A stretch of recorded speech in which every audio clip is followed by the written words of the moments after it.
morning, ladies and gentlemen. This is week 6 of the Introduction to Culture Studies, and today we continue our discussion of everyday objects and material culture, and we will talk about food. Just to remind you, these are two slides from the previous week, just to remind you about the diachronic and synchronic analysis. So once again, diachronic is the analysis of some aspect of culture over a period of time. This was basically what I used for the analysis of clothes last week. And the synchronic analysis is the analysis of something in different geographical locations or different social groups in one location. And this is basically the approach I would like to show you on the example of food. And food, of course, refers to a very universal biological need. Eating food fulfills a basic biological necessity, not only for humans but for all living organisms. But of course, in case of humans, there is a lot of culture involved on top of nature. And when it's culture, we can have food studies, so we can have the study of culture. So where there is food, we can have food studies, because different people and different cultures eat different foods, and there are very many various factors that influence that. Of course, some factors are more or less natural, like the availability of different foodstuffs, the climate, the agriculture, the trade contacts. So you can see the climate is natural, but the mode of agriculture and trade are not. These are cultural factors. Then we have some culture-specific ingredients or techniques or dishes, like, let's say, in the Far East, rice is the most popular food, not only because this is available in the climate there, but also there is a lot of culture involved. Here we have an image of a sushi dish from Japanese culture, so a very specific way to eat rice. There are religious food laws and taboos, so some cultures do not eat certain foods, and also in most cultures, foods or specific dishes are connected, for example, with religious celebrations and holidays. So here we have a typical American Christmas dinner with a turkey, with a roast turkey. Of course, there is a connection between food and medicine, so medical dietary concerns. We have the connection between food and social class. We'll talk about it in a little moment. We also have fashions. We have globalization. So perhaps this bucket of popcorn is the embodiment of that, but also the way that popcorn has been associated with the cinema, with watching some shows or spectacles. This is a cultural association. There is nothing really in popcorn to make it a food that you eat while watching films. Why did it happen? So, of course, we can go back to the very beginning of culture and civilization. So the transition from the hunter-gatherer culture to agriculture. Those of you who watched or read Professor Harari's book or lectures know already he talks a lot about the transition from hunter-gatherer culture to agriculture. He thinks there were some dark sides to it. Probably there were. Well, one of the things is that apparently the health of the agricultural societies declined if compared with hunter-gatherer societies. So there were probably more people born, but the health of individuals was not really improved by the transition to agriculture. We might go on. I don't really want to spend too much time discussing that, because you can easily find it in the book or lecture series on Sapiens. What I would like to draw your attention to is English culture and English cuisine. So something that is the focus of study in the English Institute, of course.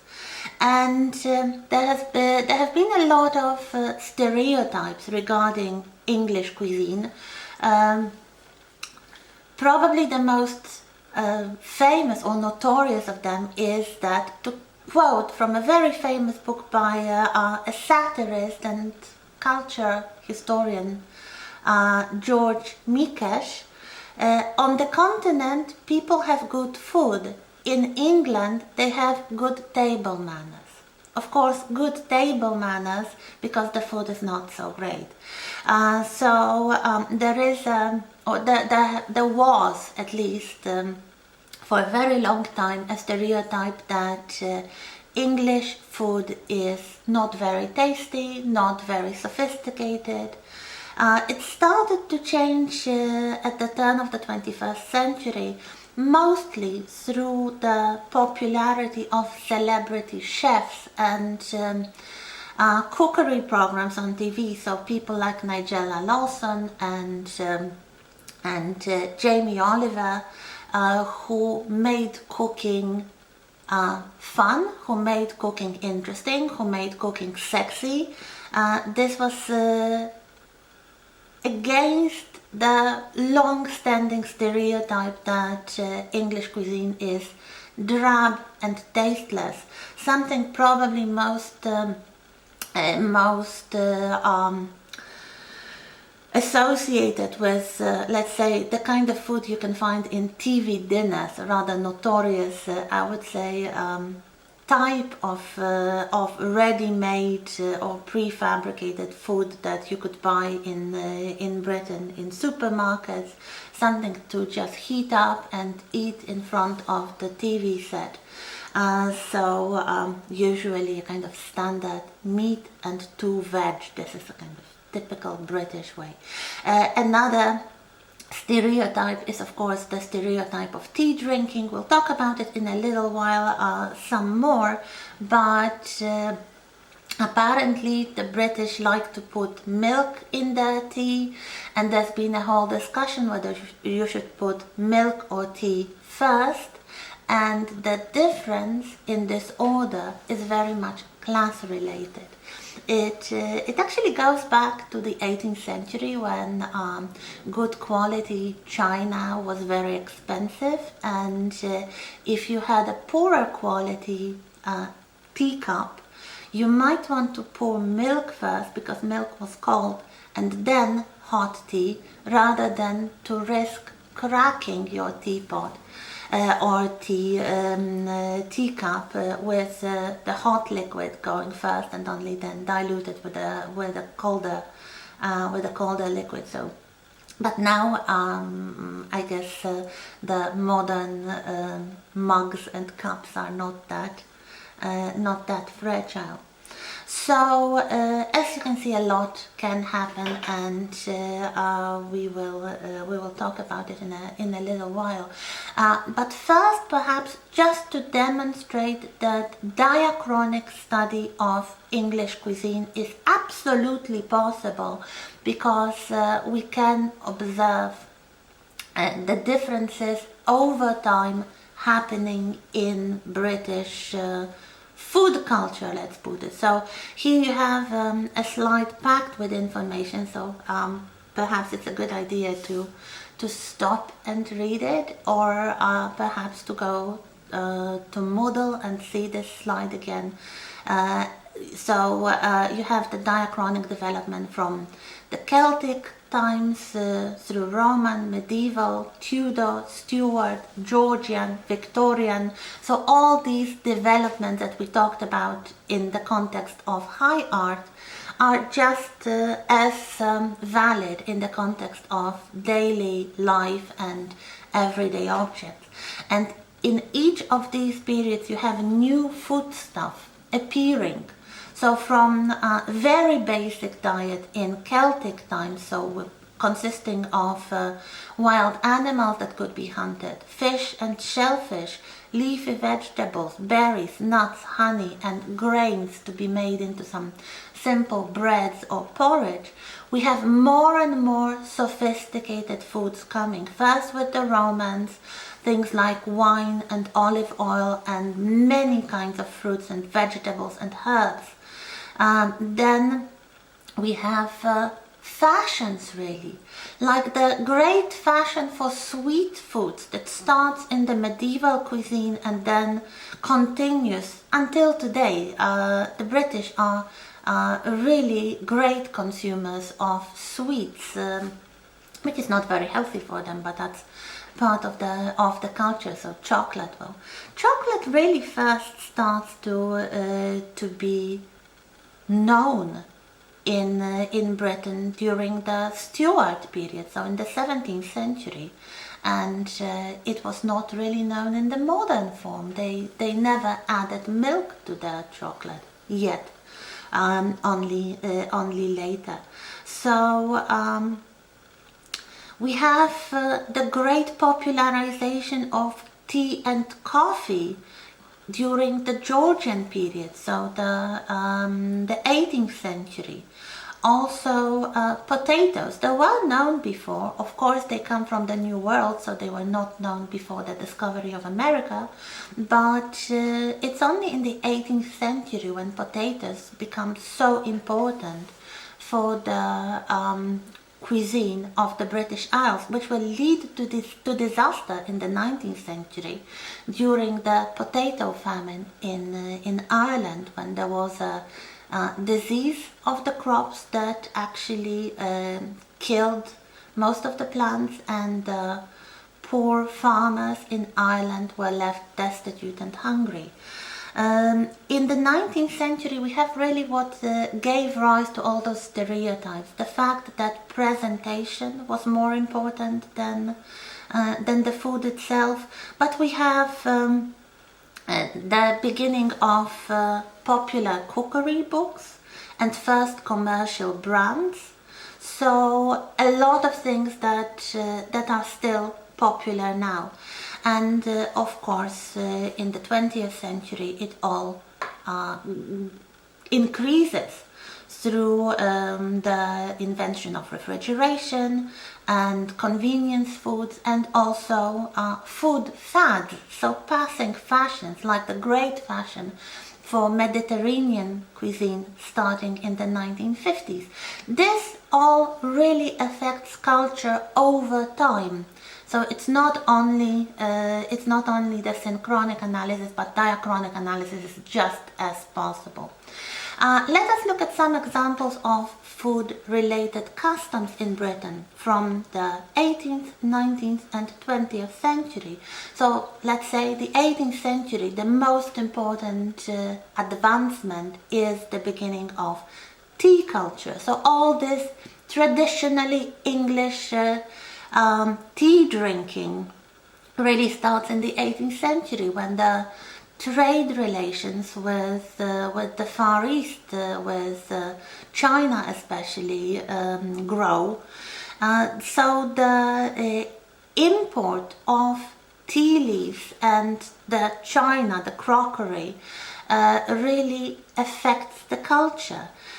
People start organizing tea parties, visiting at home, which encourages politeness and good manners. Yes, these good table manners really start in the 18th century. But also things like greater attention paid to interior decoration, because if you had fashionable friends for tea, you would like to show a fashionable home. Then in the 19th century, we have the beginning of one of the traditional national foods of England, that is fish and chips. It really starts in the 19th century with the development of the railways, because this is street food. This is Victorian street food, some kind of dish that people did not eat at home, displaying all those great table manners, but something they could eat on the go. So it was either working people's food in the cities, those who didn't have lunch break, so they would buy something and eat on the go, or it was the food eaten by travelers on the railway stations and in the railway. So it is connected with, of course, the development of railways, also the urban lifestyle and seaside holidays. When the middle class start to go for holidays to the seaside by railway, they eat more fish, of course, because it's fresh at the seaside. They want to prolong this feeling of freedom and pleasure to their daily life, and many cities start selling fish and chips, usually wrapped in a newspaper, in an old newspaper. Victorian culture was very green, as we might say. They recycled everything, not because they had any knowledge of ecology, but because they were very economical with money. So this is how fish and chips became a national dish, or one of the national dishes, or the original national dish, let's put it this way. Then in the 20th century, during wartime, we have food rationing. During and after the war, it actually ended as late as 1954. There were food shortages. Well, everybody remembered that Britain is an island and you can only grow as much food as grows there. So important foodstuffs such as sugar, meat or bacon, cheese, fats such as butter or margarine, marmalade, and tea were rationed. You would get a rations book, and if you wanted to buy these stuff, you would have to present the tickets. A similar thing happened in Poland during the communist regime. There were food shortages, and some important foods like meat or sugar, but never the tea, were rationed. So as you can see, a lot of culture can be deduced from foods. So much so that it's absolutely legitimate to talk about food studies as a branch of culture studies. Speaking of national dishes, there are of course regional variations. So let's look at some popular foods in Britain. So things like full English breakfast, the famous fry up with a lot of fried foods, fried eggs, fried mushrooms, fried sausages, fried tomatoes, fried breads, constituting a very substantial breakfast, something that was meant to be eaten as the first meal in the day, usually not very early in the morning. This was a rich man's, this was a gentleman's breakfast, but it was supposed to keep them going until dinner, until late dinner. Or things like Sunday roast, quintessential pub food. Still, if you go to Britain and there is a Sunday, just look for the signs outside pubs that they serve Sunday roast. So roast meat that was quite difficult to make at home from the 19th century onwards, when everybody started to cook with coal stoves rather than open fire, with all the extra little dishes like Yorkshire pudding and sauces and roast vegetables and such. So you can still go to a pub. It's a very popular, I would say, social institution in Britain. There are regional variations like Scottish cuisine, which is somewhat different. It's actually poorer. Scotland has long been a poorer sister to England in the United Kingdom. So they developed their own cuisine using, for example, cheaper cuts of meat or organ meat for dishes like haggis. They had their own celebrations like Burns's Night, which is a celebration in honor of Scotland's greatest poet, Robert Burns. So in the middle of winter, it's August 26th of January, they have this wonderful patriotic celebration when they eat haggis and mashed potatoes and mashed turnips, so the nips and tatties as they call them. They play bagpipes, they drink whiskey, and they recite Scottish poetry. But the fourth image here is quite interesting because why would it be here? Actually, in many opinion polls among the British, like what is the current national dish of the United Kingdom, the one that came first was this, chicken tikka masala, an Indian dish. Actually, an Indian dish which is not known in India. It was introduced during the period of colonialism in the 19th century by Hindu Indian cooks to cook for the British colonial administrators. And when the administrators retired back to England, they very often took some of their servants with them, and especially the cooks, because they liked the Indian cuisine much better than the English cuisine.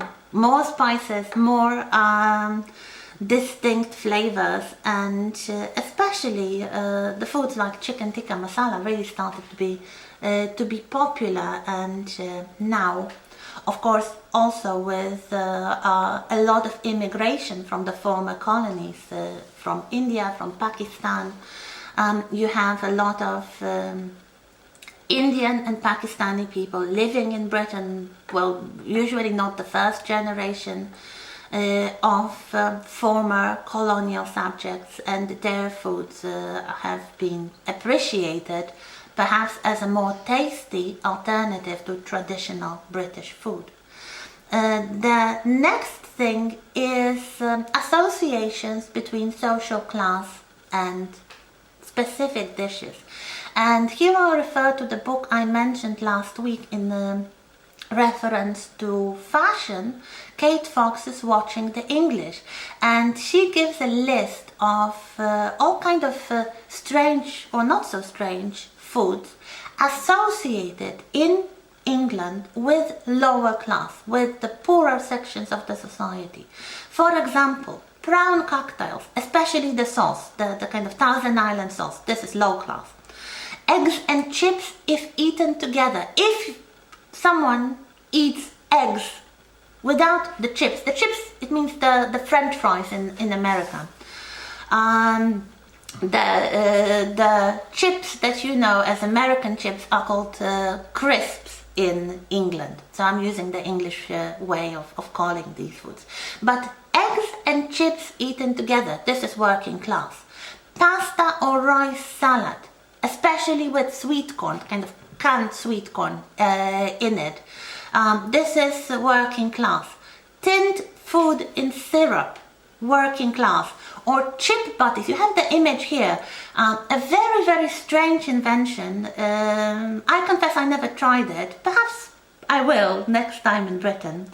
A kind of sandwich with chips in it. So it's like carbs in carbs, very carby dish, and apparently this is quite popular among the working class and among the lower sections of the British society.